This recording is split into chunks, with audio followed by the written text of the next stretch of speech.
Hello and welcome to part 23 of the UBIK solution. In this video I want to start off by changing the way or fixing that issue I was struggling a little bit with in the last video with the character here. If we go into the blueprint and we open up the event graph, you can see we have a event tick running here. And if we also have a look at the NMBP, we can see we have this update animation blueprint. It's currently running down through this one via character valid, but for some reason it doesn't show up correctly here as I wanted to.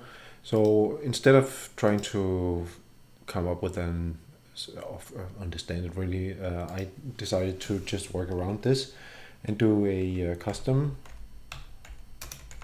event here and call this update. So instead of running this from the update animation here currently as it is, I'm gonna run it from the update here. Let me see.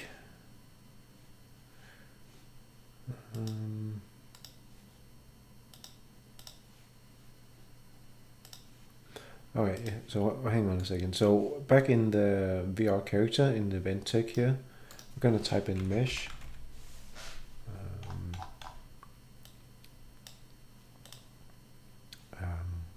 Or just drag this one out and type in get anim instance, and then cast this to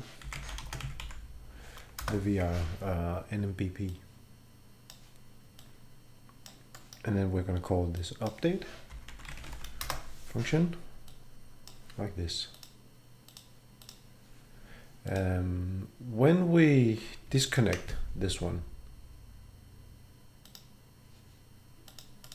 you're going to see that he jumps up like this and is pointing the correct direction. When we hit play, you can see he jumps back into where he should be. And he is, we can see that all the logic that we created is still running.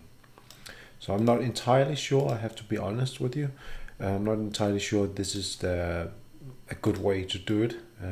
So I may return to this, but I just want to get this out of the way because I ended out with it last time.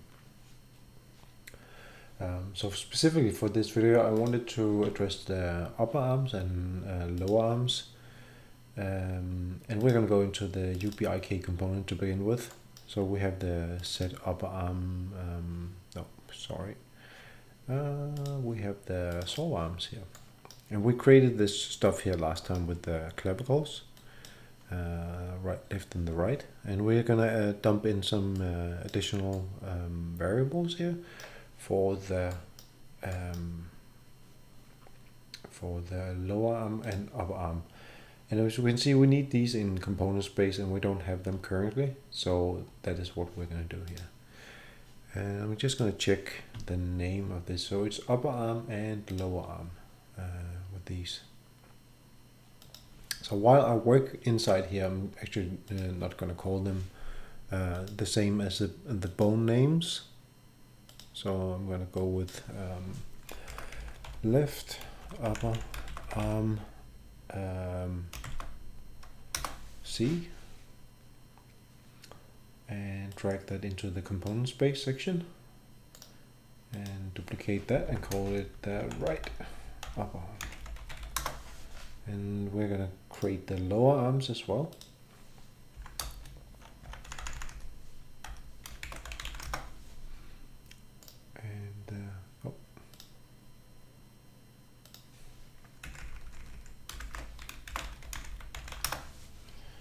And the right.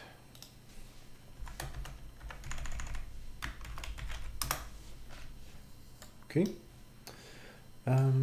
If we just scroll back a little bit, we can see we set the left upper arm here in wall space, and I believe we set the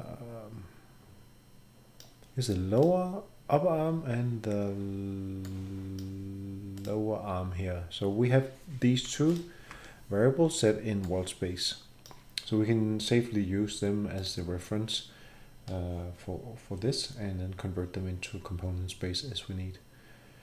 So we do it in a similar way. We drag in this component transform, invert it, and then compose it with the appropriate transform. So here we take the left upper arm, compose that with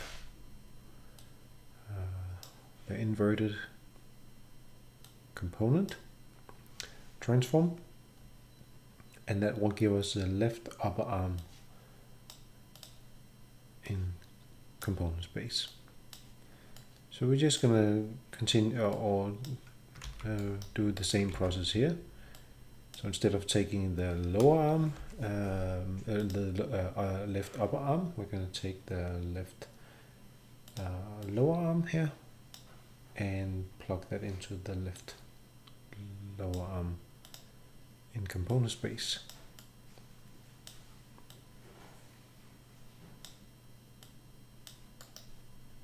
So let's just copy this stuff here and dump it below here. Oops.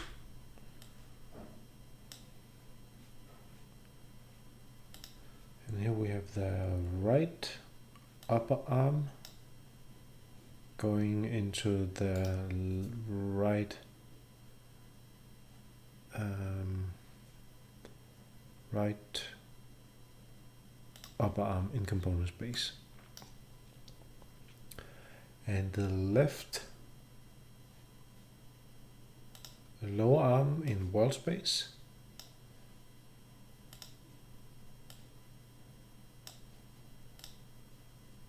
Okay. Oh, sorry. Right. Need to get the right lower arm and replace this with the right lower arm. Okay. So that should be the changes that we need to make in the UBIK component, I believe. And now we, as we did last time, we need to just carry these variables over into the animation blueprint. So if we open that up and create a some new variables, oops, duplicate, call this upper arm left,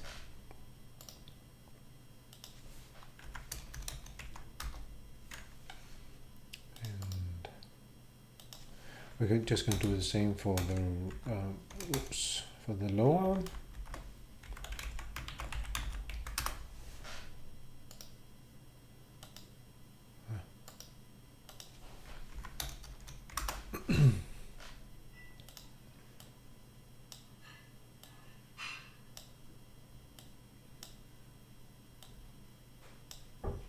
Like this, and just as we did last time, we're just gonna grab the variables from the UBIK component here.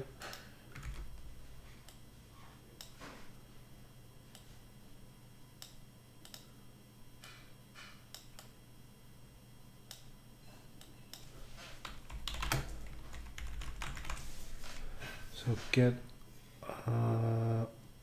left upper arm this, and just isolate the rotation, and let's drag this out, get the lower arm component,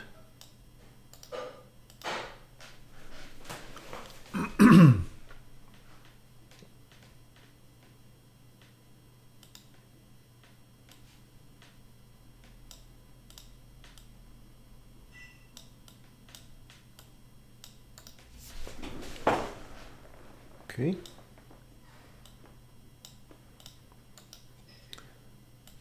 And I'm just going to copy this stuff here and place it over here. It shouldn't matter too much. Instead of the upper arm left, I'm going to replace this with the upper arm right and the lower arm right. And this will be the right upper arm in component space.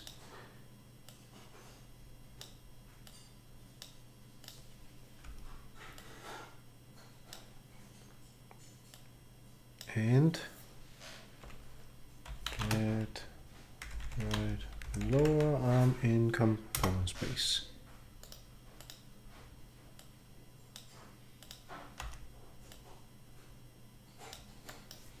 Okay. So now we have these, all the variables set, and we need to just make use of them inside the animation graph. There's going to be a fair bit of experimentation getting the correct values here if you're going to do this yourself. So I'm just going to give you the values that I used for setting the nodes here. So we're just going to start off by copying these here. So this is going to be the upper arm left.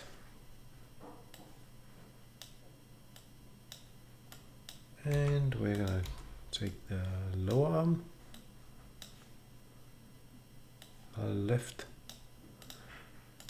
And remember to change the bone here as well.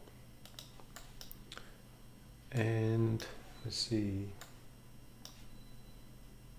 the clamor, and that should be enough space here. Yeah, that's okay.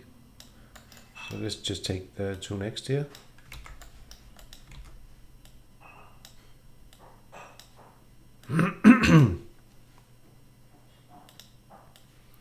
And the upper arm right and the lower arm right.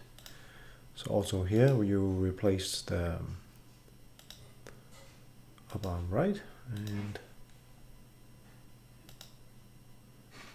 lower arm right with these here. Okay, so all we need to do now is to come up with the correct offset values again. So again, now we have everything set up for this. I'm just going to disconnect all the right side of this, because I know for a fact that it's going to change or require a little bit of adjustments. But you can see for the left arm already, when I move this, it's now more or less following. Let me just turn off snapping here. We can see that it's behaving as it should. It's following the joints more or less. It's a little bit off, as you can see. I don't recall at the moment why it is, but I think I will address this in a later video. It might be something with, if I'm not mistaken, the fact that the joints that I created with the artificial skeleton is not exactly one-to-one with the mannequin. So that means that when I calculate the offsets here, it's not going to be exactly on point. I believe that's the reason. But let me just get back to that in a later video. As you can see, the right arm side here, it's not working as it should, obviously. So we need to connect that up. Oops.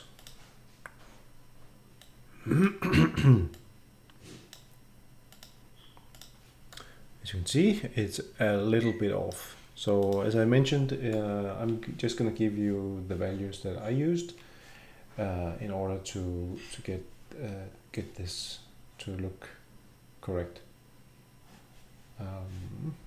If I can find them. The right here. Okay, so if we go into the anim BP for the upper arm, it's going to be 180 and 0 and 180.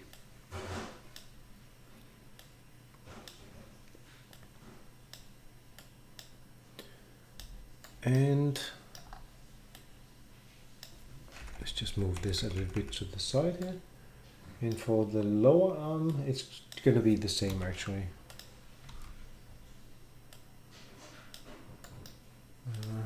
Like this.